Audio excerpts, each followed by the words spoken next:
안녕하세요, 육파민입니다. 요즘 물가가 정말 많이 올라가지고 아무래도 가성비로 고기를 먹는 방법에 대해서 많이들 관심을 가지시는 것 같더라고요. 그래서 오늘은 삼겹살을 가져왔는데요, 삼겹살 같은 경우에 썰어진 것보다 이렇게 통으로 사시는 게 훨씬 저렴하기도 합니다. 그래서 이 통으로 샀을 때 어떤 식으로 활용하는 게 가장 맛있게 활용하는 방법일지 제가 오늘 여러 가지 팁들 같이 준비했으니까요, 끝까지 시청해 주시면 감사하겠습니다. 그리고 이제 삼겹살 하면은 사실 우리 한식에 들어가는 모든 요리로 활용을 할 수가 있잖아요. 한식뿐만 아니라 양식으로도 활용할 수가 있는데 어떤 부위가 어떤 용도로 이제 활용됐을 때 가장 맛있을지까지도 알려드리겠습니다. 착각하시는 게 삼겹살 한 판을 샀으면 꼭 한쪽 부위는 이제 기름기가 많이 없고 수육용을 해야 된다, 뭐 이런 선입견 아닌 선입견을 가지고 계신데, 사실은 이 모양 자체를 잘 보셔야 됩니다. 한 줄 한 줄 이렇게 가 있는 게 갈빗대예요. 이 사이에서 이제 갈빗대가 있는 걸 이제 갈빗대를 이렇게 드러낸 건데, 그래서 여기 사이에 있는 늑간살, 갈비뼈 사이에는 이제 늑간살들이 이렇게 붙어 있는 거고요. 이 갈비뼈가 보통 끝나는 지점에서부터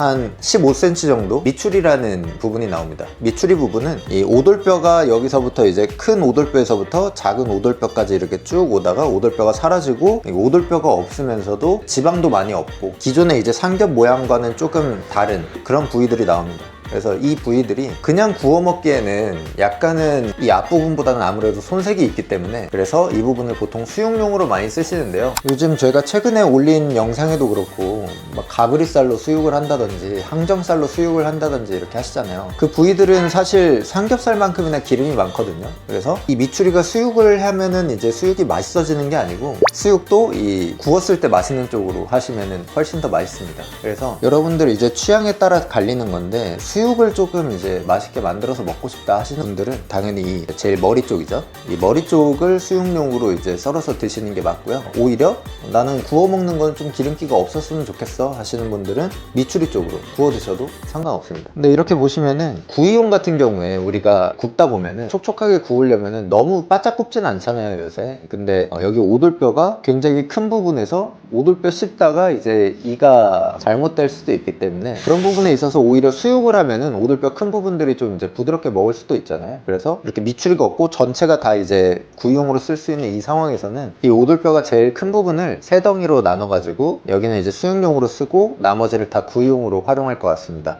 그리고 여기 보시면은 갈빗대가 끝나고 여기 조금 남은 부분 있잖아요. 이 부분은 이제 찌개용으로 좀 썰어서 보관을 하는 게 좋다고 생각을 합니다. 자, 시작하겠습니다. 코스트코에서 이제 구매한 미국산 냉장 삼겹살이고요. 이 핏물들 있죠? 이 핏물들을 최대한 깨끗하게 닦아주시는 게 중요합니다. 구석구석 다 닦아주셔야 돼요. 잡내가 나는 원인의 거의 8, 90%가 이 핏물 때문이라고 봐주시면 될 것 같습니다. 속까지 이렇게 꼭 닦아주시면 잡내가 훨씬 덜 납니다.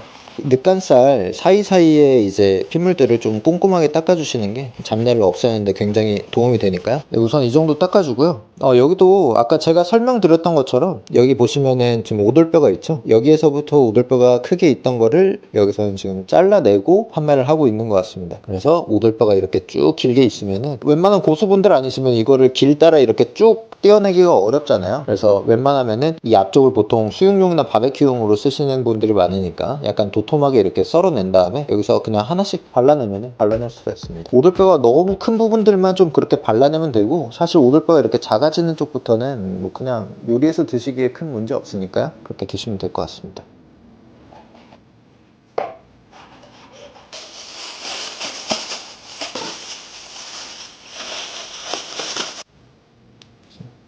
이제 구이용으로 좀 썰 건데, 저는 구이용도 좀 두툼하게 써는 편이에요. 어느 정도 이제 간격을 두고 고기들을 이렇게 나열해 주시고요. 이러고 나서 이렇게 쭉 당겨 주시고, 매직랩이라서 이렇게 서로 잘 달라붙거든요. 그래서 이 사이사이를 가위로 이렇게 잘라 주시면은,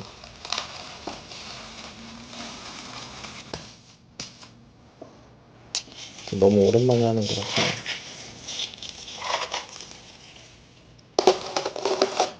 아까 구이용으로 썰었던 것보다 그건 한 2cm 정도로 썰었고, 여기는 조금만 더 얇게 썰어서 찌개용으로 만들도록 하겠습니다.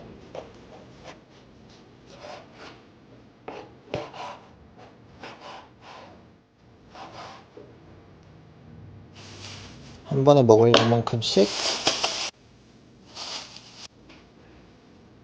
냉장 상태로 한 일주일에 먹을 양만큼만 이렇게 따로 준비를 했고요. 그리고 나머지 이 부분 같은 경우에는 켜켜이 해놓은 거기 때문에 냉동실에 이대로 넣어도 이제 하나씩 꺼내 먹기 쉽게끔 해놨어요. 그래서 이거는 냉동을 해뒀다가 추후에 이제 하나씩 꺼내 먹도록 그렇게 포장을 해놨습니다. 그리고 수육 같은 경우에는 또 이제 집에 가서 바로 제일 먼저 해 먹을 거기 때문에 그냥 이렇게 따로 봉지에 담기만 했고요. 그리고 찌개 같은 경우에는 이렇게 한 번에 제가 끓여 먹을 양만큼씩 이제 소분을 해놨는데, 이거는 이대로 뭐 냉동실에 넣어도 냉장고에 넣어도 뭐 크게 상관없습니다. 저 같은 경우에는 두 봉지는 냉장고에 넣고 두 봉지는 얼려둘 것 같네요. 이렇게 소분하는데 그렇게 크게 오래 걸리지도 않고, 삼겹살 같은 경우에는 소고기처럼 막 이거 손질해내고 저 기름 손질해내고 막 손질해내고 이런 과정이 거의 없어요. 그래서 그냥 이렇게 소분만 하면 되는 그런 거기 때문에. 근데 이런 소분만 하더라도 거의 20-30%는 싸게 살 수 있는 거라서 4식구 이상 되시는 분들이라면 한 덩어리 사셔가지고 소분해 놓고 드시는 걸 추천드립니다. 그리고 이 정도 양이면은 5.7kg 정도였는데 한 3주 정도 먹는 양이라고 봐주시면 될 것 같습니다. 물론 이것만 먹는 건 아니죠. 이것만 먹는 건 아니고 소고기도 먹고 이제 다른 닭고기, 오리고기도 먹고 하니까 그렇게 봤을 때 뭐 3주, 길게는 한 달까지도 먹을 수 있는 양이라고 봐주시면 될 것 같습니다. 이 정도면 충분히 가성비 있게, 요즘 물가가 너무 많이 오른 이 시점에서 충분히 가성비로 드실 수 있는 방법인 것 같습니다.